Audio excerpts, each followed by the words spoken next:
Welcome back to Franchise Wars and our second recap, reaction, and review of a Titans episode. In this case, episode 2, Hawk and Dove. First off, we meet our two guest starring heroes for this episode, Hawk and Dove. In particular, Hawk, who's played very well by Alan Ritchson, is captured by some bit part bad guy with an unfortunately creepy favored weapon. Luckily for him, Dove comes to his rescue. Take his pants down.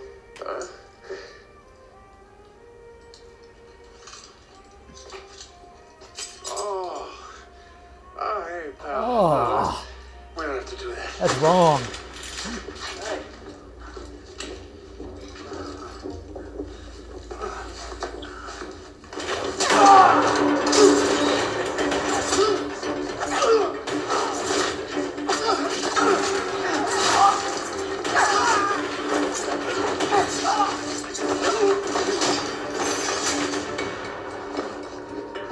I like her wings.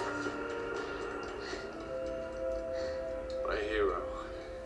We then find out that Hawk is basically one gigantic wreck of a human being. It's not that he's done anything wrong himself, it's just that he's basically about as beat up as you expect him to be after 10 plus years of crime fighting, and he has to medicate himself appropriately so.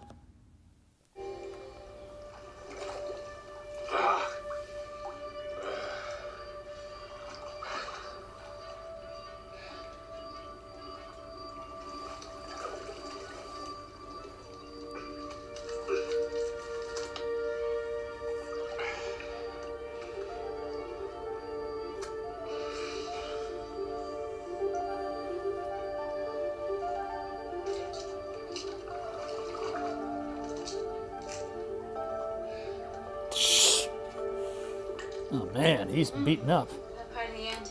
Meanwhile, Dove reminisces about happier times, when she and Hawk had a triple team on some bad guys, with Robin as an ally. A noticeably less brutal Robin than our last episode.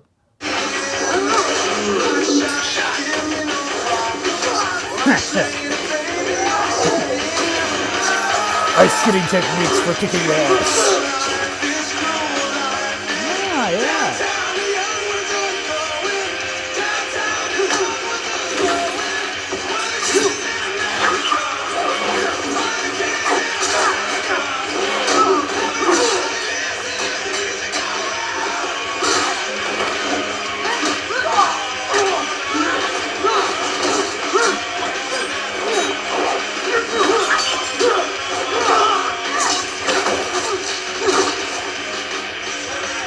Oh boy, that's not good. Don't do that. You're late, boy wonder. You know he always likes to make a dramatic entrance. True. Thought your boss said to stay away from us. I didn't tell him. Oh, so what is this? Night out with the bad kids? Huh. Something like that. That's interesting. So after meeting our two guest stars, we cut over to see what's up with Raven and Robin. They have a short little conversation at a diner before we find out what happened to Raven's victim from last episode.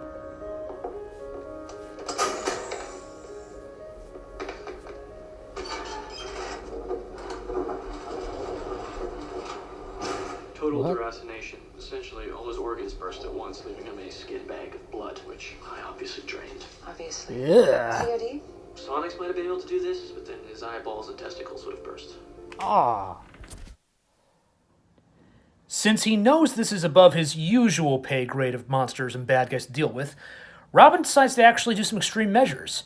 After considering calling Bruce Wayne, he instead calls Alfred, though we do see Donna Troy's number is listed in his phone first.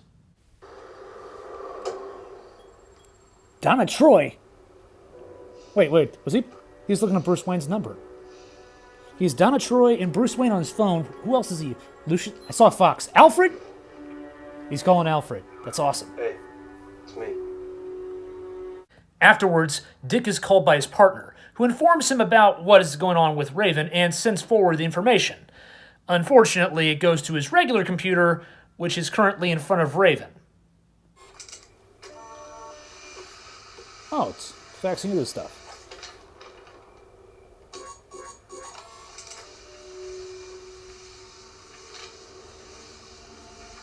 Oh, yeah.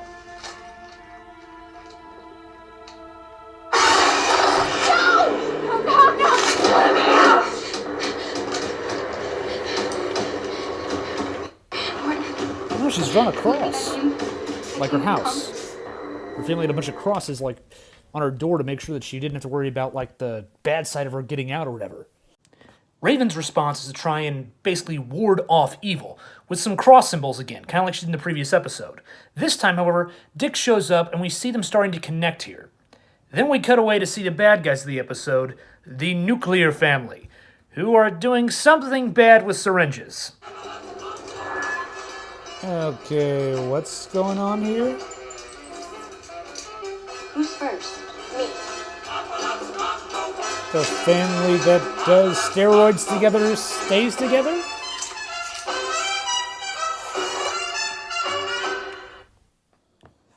Next up, Raven and Robin meet with Hawk and Dove, and we discover that Dove and Dick have a history.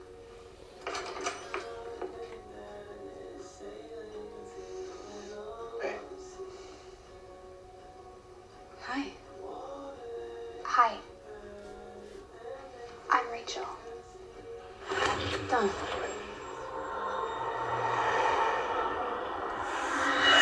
Oh. And that Hawk is not happy about it. You can help us now. I'm out of the life, though. Hey, what the hell are you doing here? Dick? Hank. It only took 2 Bad episodes. situation. Nice little While Dove and Raven actually get along pretty well over a mutual love of Game of Thrones, Hawk and Dick's emotions eventually boil over into a fistfight before Raven stops it. Hank. Don't touch me. Stop! That's my girl now?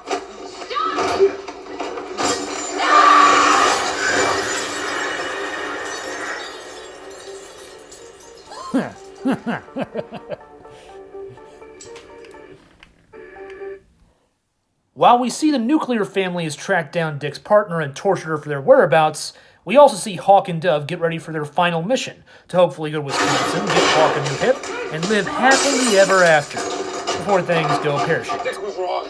Only a few of them. Oh, yeah.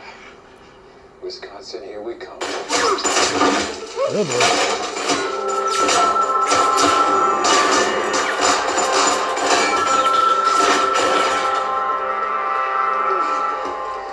Ooh boy. Shit.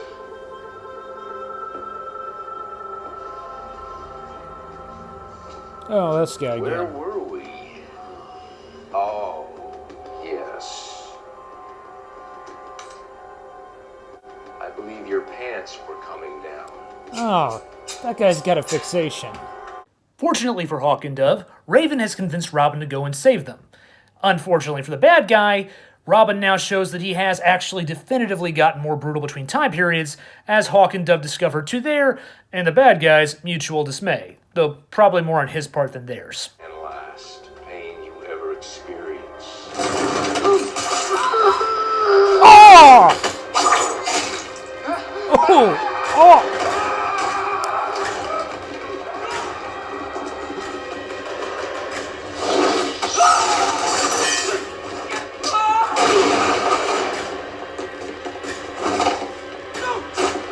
Chokeslam!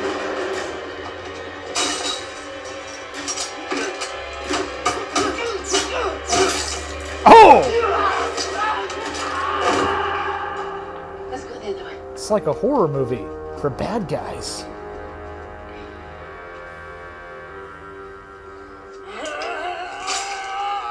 Oh! You're welcome. Hey, you've got some eye on your throwing star. Wow. Okay, he definitely changed then. So that means all the hyper-violent stuff he's been doing has been something that changed in the last 4 years. Upon returning to Hawk and Dove's apartment, it turns out that Raven has discovered what Dick called Alfred for. Money to pay Hawk and Dove to take care of her, because he doesn't believe he can do so. Now, this starts a little bit of an issue between all 4 party members before the nuclear family interrupts and things go straight to hell.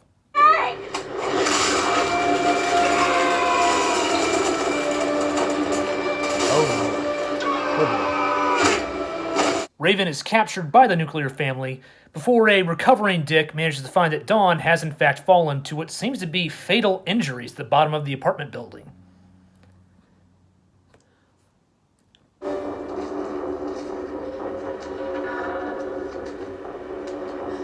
There you are, dear.